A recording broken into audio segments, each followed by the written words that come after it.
Haidete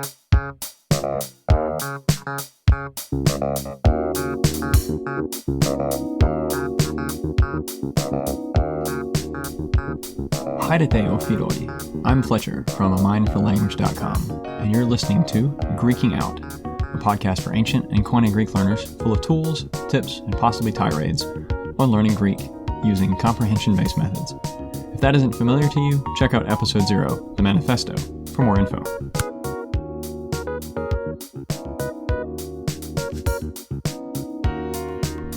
I've always loved Christmas, and largely from the music. And as I got older, I came to love the songs that date back hundreds or thousands of years, the great O antiphons that we have in O Come, O Come, Emmanuel, and the Latin version of O Come All Ye Faithful, Adestes Fideles. And it made me wonder, what is there for ancient Greek? That's the Western tradition. Well, there's the Greek Orthodox, and there's the Eastern side of the church as well, and they certainly would have their traditions. And so this got me thinking, I wonder what's out there. And I tried to look and couldn't really find much, because that's, in a sense, a different world than what I'm used to and I've grown up in. So I contacted a friend of mine. So in this episode, I'm talking with Monique Neal. She teaches Greek with the Circe Institute, and she's also an Orthodox Christian. We talked about Greek music for the Advent or Nativity Fast season, as it's called in the Orthodox Church, as well as Christmas. And Monique and one of her daughters actually sang 2 of the songs for us that she talked about. Now, sadly, the recording program didn't do the best job with the music. I think its noise canceling couldn't quite figure out that this was song and not people talking. So those parts of the episode are a little garbled, but you still get a taste of the music and also Monique and her daughter's beautiful voices. We also talked about her teaching with the Circe Institute and the apprentice-based program that she leads. It's fascinating how it works, and I think very interesting. Has some really cool ideas for both students and teachers. And I know I learned a lot and found some new things to read, maybe sing throughout this season. So grab some hot chocolate and tune in for our first Greeking Out episode about Greek music.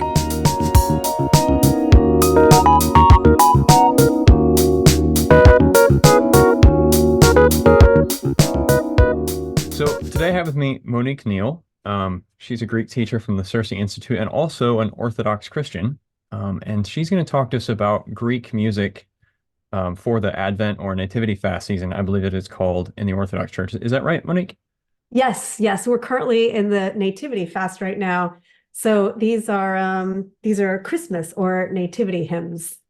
So for us, and I've grown up in a Western, Catholic, descendant from Catholic kind of tradition. So for us, it's Advent is about a 4-week, the 4 weeks prior to Christmas, and it's usually focused on looking forward to the coming, remembering the first coming of Jesus and looking forward to his second. How is that different? Or is that the same in the Nativity Fast, or how is that different within the Orthodox tradition? Yeah. Well, first of all, thank you for having me. I'm just so happy to be here talking to you. So thank you so much for that. I mean, in the Orthodox tradition, it's really the same thing, except we do everything very long. We have long divine liturgy. We have long services, and our Nativity Fast begins on November 15. And Okay. so it's a 40-day fast, and it's a 40-day season of preparation. That's how we look at it, a season of preparation. So very similar to Lent then in the Western tradition. Yes. It's a little bit less strict than Lent. The fast is a little bit less strict. There's a lot of days that are just looser in terms of the fast. But yes, it's very similar. It's a 40-day period of preparation. Okay. And again, growing up in a Western tradition, I'm more familiar with like the Gregorian chants and the Latin chants that we have for Advent. So that's why I wanted to have you on the podcast and talk about, well, what is it the Greek Christian tradition has done? And are there songs that I'm assuming written in Koine, the Koine dialect, that might be accessible for, Greek students or people who just want to have some, be able to use music as part of their Greek learning routines in the season. Yes, absolutely. And honestly, go ahead. I was gonna say, who are the great, like, who are the hymnists, or whatever the right term is, Who are the people that we look for Greek music for this time of year? Right, right. So that's one of the beauties about Christmas. Greek Christmas carols is, you have these ancient hymns that are Yeah. still sung today, among the Greek people and especially universally in the Orthodox churches. So one of the earliest hymnographers was Romanos the Melodist. Okay. And so he wrote in the 6th century. Wow. And so these are old. These are old hymns. So Um, he's not that he's only a century after St. John Chrysostom then, right? Thereabouts. yes. Yeah. Yeah. Okay. And yeah, yeah. We'll see a little bit of that because I've got another hymn that was written by Cosmas Homelodos, Cosmas the melodist or Cosmas the poet. And what he did is, well, I'll get to that. I'll get to that. But yeah, Romanos the melodist, he wrote in the 6th century, and there's all sorts of legends surrounding him. He's a saint. He's a saint in the Orthodox Church. But legend had it that he was actually, a really humble deacon who was not talented at all with singing. Or with chanting, and had embarrassing stories of, the other people pushing him aside and saying, that sounds so bad, let us come in and take over. But he prayed to the Mother of God. And in this vision, she gave him a scroll to swallow. And after that, as legend has it, he wrote this hymn, which Huh. it's called the Christmas Kontakion. And Kontakion comes from the word scroll, which very fittingly he swallowed in this vision from the Mother of God. A kontakion is basically a thematic hymn that is sung in church. And so, so this is the Nativity kontakion. It's the hymn that's sung on Christmas Day. And of course, Orthodox and Greek people too we celebrate the 12 days of Christmas, right? Right. Christmas starts on the 25th and it ends on Theophany, which is January 6th, which is the feast that celebrates the baptism of the Lord. And so this is sung during that period. And it's beautiful. Today, the Virgin gives birth to the transcendent one. The earth presents a cave to the unapproachable one. This is in English. Angels with shepherds give him glory. Wise men follow a star as they journey to him, who is God from all ages, who for our sakes was born as a little child. Wow. So I can sing that. I can sing that in Greek. And these are the original words that the saint wrote in the 6th century.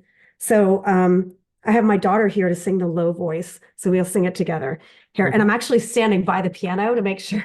Again, I'm not a singer, but I do love this music, and hopefully that'll come through. All right, so let's see. I parthenos imeron, doni perusion dicti, eidos pileon, to aprosito prosagi, angeli, metabime, non solo gursi, ma vide, metasteros odiporusi, dimas careli, pedioneron, o proegon, Theos. Well, that's beautiful.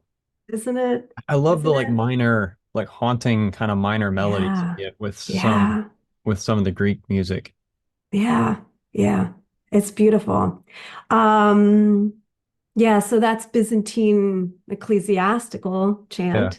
Um, but you're right, there's something in it of it's that joyful sadness, Yeah. that and there is a sadness, right? We know this child is born who death is coming, for our sakes. And I do think that melody captures that. It's just beautiful.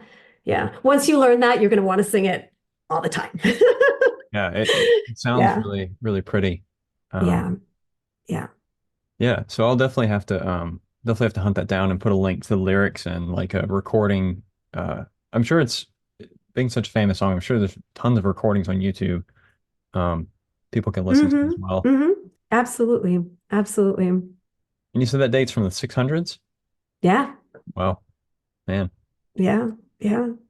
So there is a Christmas homily that Gregory the Theologian wrote Really? in the year 380. It's beautiful.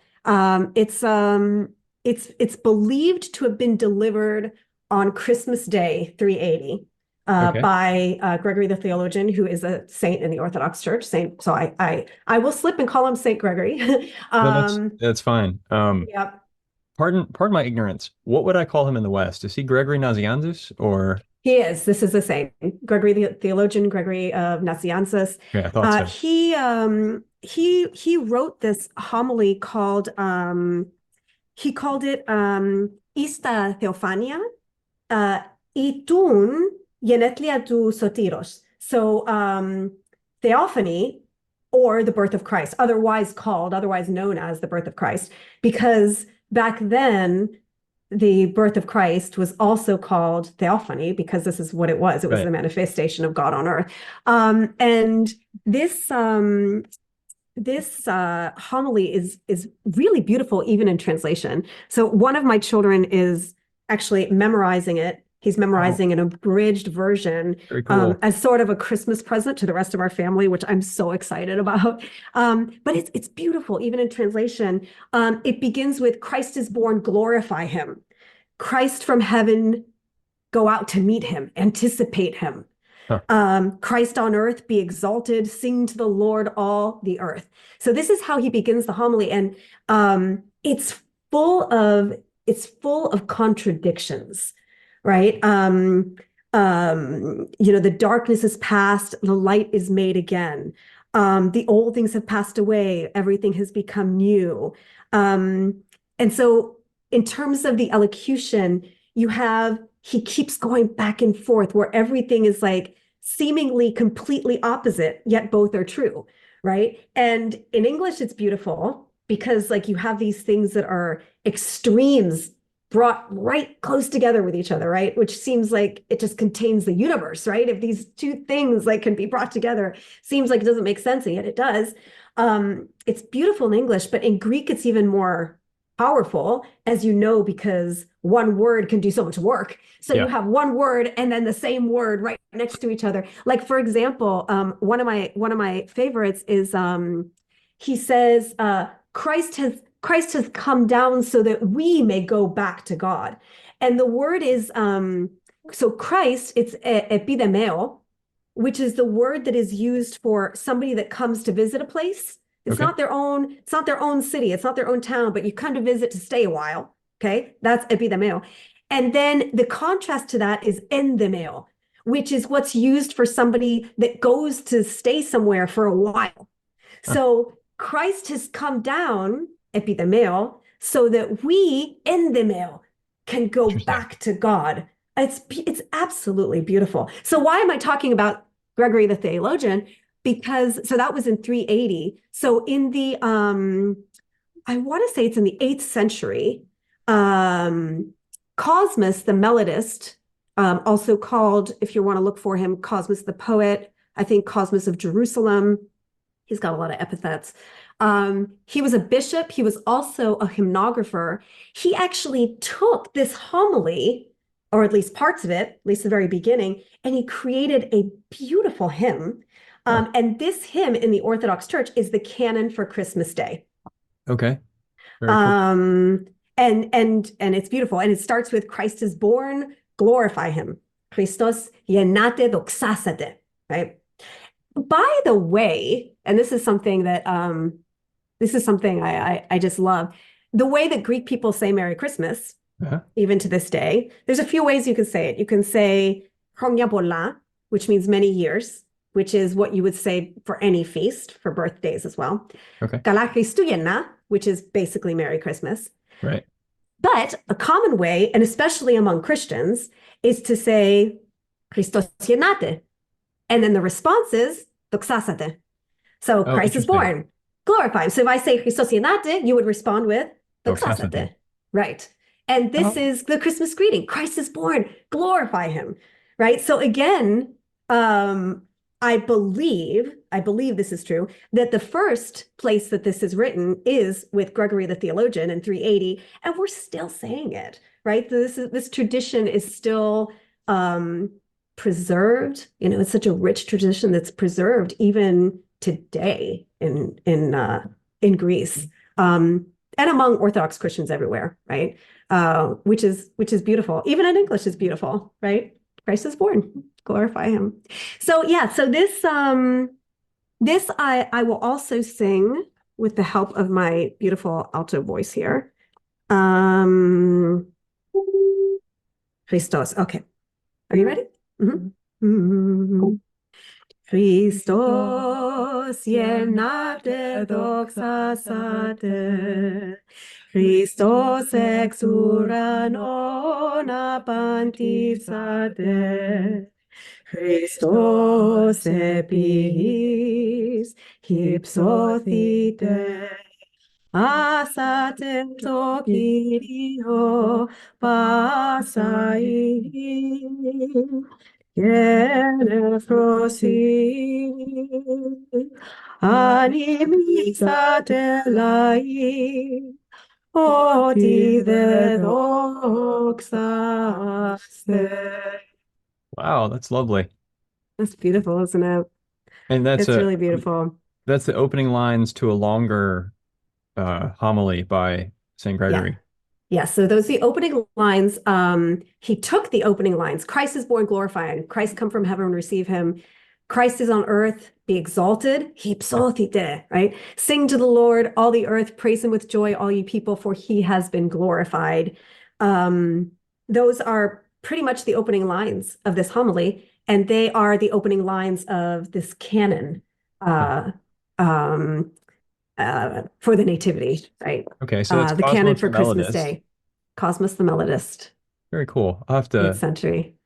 Yeah, I'll have to hunt that down. One of the things I did with the as part of the Greek Learner Text project, which I think I've maybe we talked about before, but I digitized a version of Chrysostom's Paschal homily and added in the Alphaeus reading tool. So like if it's got unfamiliar vocab, you can just like double click on it and it tries to parse it and give you a gloss. So anyway, I'm thinking I may have to do that now for St. Gregory's I think that Nativity sounds like a homily. great idea. That sounds like a great idea.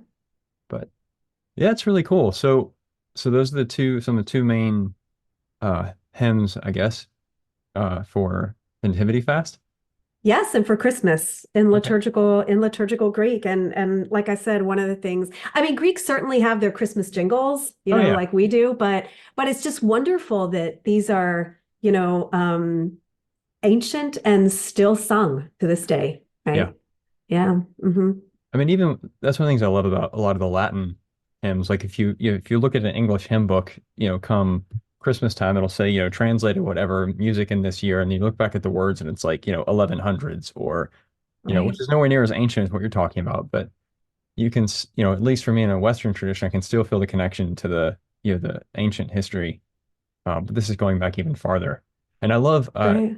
Let All Mortal Flesh Keep Silence. Is that still? Mm-hmm. Mm-hmm. Um, Mm-hmm. I mean, that one goes Mm-hmm. back, what, 500? Right. Similar? Right. Right. Right. Is that sung Right. around Christmas in the Orthodox Church? Um, That's no, that's I used don't in think that's so. used in the liturgy on Sundays, or part of it is, right? Maybe I'm Uh, getting s- my s- songs mixed up. yeah, I'm not sure. I'm not sure about that. I'm I not. mean, one of the things that I mean, this is part of the reason why we learn Greek, right? Yeah, This is right. So we can, we can incorporate this tradition, in our lives. And so I think like learning the music and singing it with our children is just, it's just a beautiful thing to do, right? Yeah. Yeah, yeah. Well, Monique, thank you very much for the glimpse into um, Greek hymnody for this season. Definitely a lot of cool stuff to find there. So again, what are you doing and where can people find you if they want to keep up with your work and things like that? What's your current, I guess, major project in Greek? Yes. Okay. So I teach for the Circe Institute. Okay. Um, you can find that the circeinstitute.org. And I'm the head mentor for what is the Greek Apprenticeship Program, which is a 3-year program. It's a hybrid program in the sense that we do 2 weeks a year in person, 1 week in the summer, 1 week in the winter. And then other than that, it's weekly online calls, 1 hour a week, to keep up the work and keep up the conversation and read through the text. So it is a really well-designed program, already tested with Circe has some teacher apprenticeship programs. Yeah. And it turns out that this format is really good for language learning. In terms of having that time together and having time to, play games and sing songs and, bond with the other people on the program and create those relationships. But Yeah. then also it's doable for people that are working or teaching or, stay-at-home moms and dads.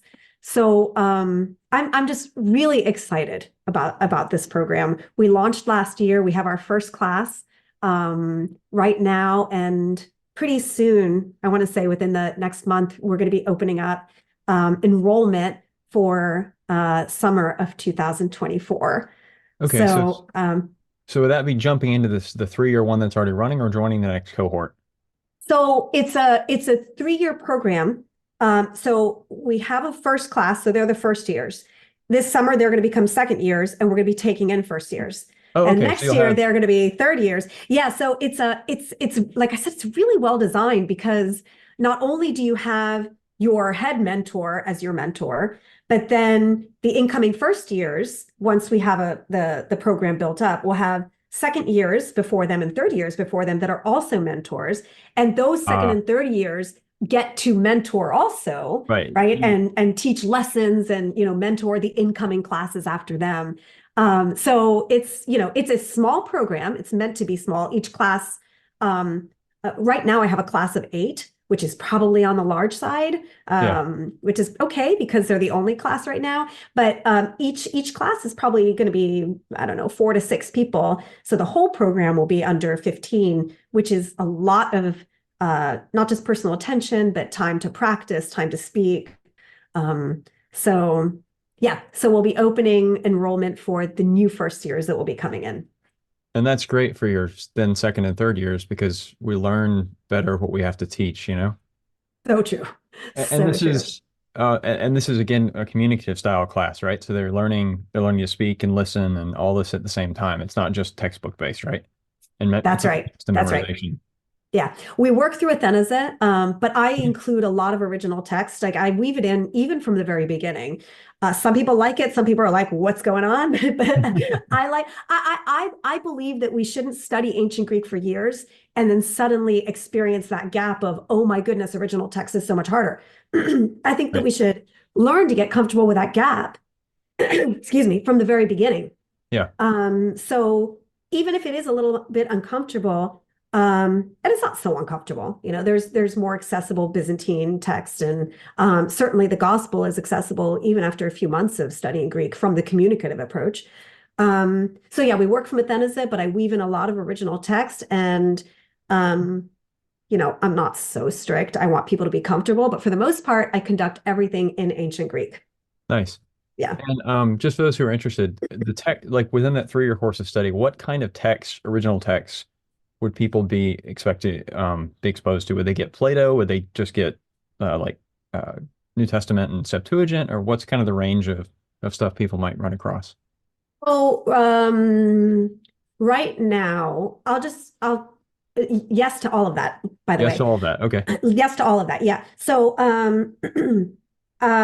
right now we have a class that came in July and it's December. And in addition to the Athanasa text, we certainly have read selections from the Gospel. We've read Anacreon. Okay. We've read a number of poets, actually, a number of Greek poets. Wow. Short poetry, Yeah, but but yeah, we've certainly been exposed to that already. What else? At the retreat, we started memorizing Homer. So even though there's, the understanding comes later, but the idea is, right. okay, we're gonna work on and we're gonna sing the proems to the Iliad and the Odyssey, and later the understanding will come. Yeah. But then, we know that. So yeah, we've already been working with some ancient poetry. I happen to have some advanced apprentices. And so we did do some Plato at the retreat. Not everybody, but some people. Okay. This is the beauty of having a small program, Yeah. is if some people are ready, you can be like, all right, let's come over here. Let's read a little bit of the Meno, which is it's really wonderful. It's been great. So say you have very little Greek, or none, you could join this program. Yeah. Yeah. Um, The idea, it's helpful if you know the Greek alphabet. right. It's helpful if you know how to read, so that if on day one you're asked to read, Yeah. you don't feel completely embarrassed. That's helpful. Other than that, I mean, we start from the very beginning. Some people are going to be right there at the beginning, and some people are going to have studied Greek from the grammatical approach. Some Okay. people will already have experience with Greek communicatively. So, we're taking everybody, and Okay. it does work. It does work. And then you end up having situations where the more advanced students will, also help out, and mentor some of the beginning students. Well, that sounds like a really interesting program. So like kind of regardless of where you are, you can join, and Mhm. you may be developing both in your skills and also in your teaching skills, mentoring some of the people who aren't as advanced. And and then eventually, even if you came in at nothing, you're going to be a year two helping with year ones and so forth. So you're both learning and teaching underneath your guidance as well, right? Is that kind of how the model is set Yes. up? Yeah, that's right. That's right. And there's a lot of repetition built into the program, right? Yeah. Somebody that comes in who's already had experience with communicative Greek is going to be at a different place than the Okay. person who is just kind of still sounding out words. But the very beginner is there's a lot of repetition built into the program that's going to support them, because at the second year retreat, they're going to see a lot of the lessons that they saw the first year, because the first years need to see those lessons. Right. And so they're going to experience certain things more than once. And that's how the program is designed. Yeah. I don't know if you've had that experience reading, let's say, Athanasa, where you read it the first time, you're like, yeah, I got it. The second time, you're like, you Yeah. see it so much better, right? And then, by the third time, you're like, okay. And so that's the idea. A lot of repetition built in. So yes, it's even for beginners. Beginners shouldn't be intimidated. I mean, I want this to be for beginners, right? Right. That's the idea. Well, that sounds like a really neat program. And you said, correct me if I'm wrong, Circe had a Latin um apprenticeship before starting the Greek one, right? So this like they kind Yes. of tested this model. They've done this model before, and now you're kind of adapting it to the particular needs of Greek. That's exactly right. So Okay. there was the teacher's apprenticeship first that was going on for, I don't remember how many years, but many years. And then I don't remember how many years ago, maybe 5 years ago, the Latin apprenticeship was launched, and is a really successful program. I believe there's a wait list for it now as well. And then last year we launched the Greek one, using the exact same, Yeah. basically the same structure. Yeah. Well, that's great. So Yeah. it's a really well established methodology that's showing great results, even if it's in its first iteration with Greek. That's Yeah, really cool. yeah. And what we use a lot of a lot of classical pedagogy, Yeah. right? Mimetic style teaching, and so the student who comes in to learn Greek will also be observing, and so hence learn themselves a lot of this classical pedagogy, Hmm. right? Well, that's really cool. And that's circeinstitute.org, you said, for the website? Circeinstitute.org. There's a tab that's called training. Under that, you'll find the Greek apprenticeship. Okay, And great. there's details on the program. I have a video on there doing a little talking in ancient Greek for a little bit as well, which is kind of fun. Yeah, and I am available if people want to email me and contact me with questions. I'd love to hear from people that are interested in learning Greek. Okay. Well, I can if you want, I can put your email in the show notes and Sure, think of that. sure, Okay, great. sure thing. Well, yeah, Monique, thank you very much. I really appreciate it. And maybe we'll have you back sometime later and talk more about maybe during Lent you can come back and do a little bit on The Pascha. Yeah, the Paschal hymns and things. that sounds great. I would love that. That'd be fun. So, yeah, well, Thank thank you very you. much. Thank you so much. Thank you for having me. Intro and outro music is Funky Thanksgiving by Admiral Bob, used with gratitude under Creative Commons 3.0 Attribution License. The track can be found at dig.ccmixer.org.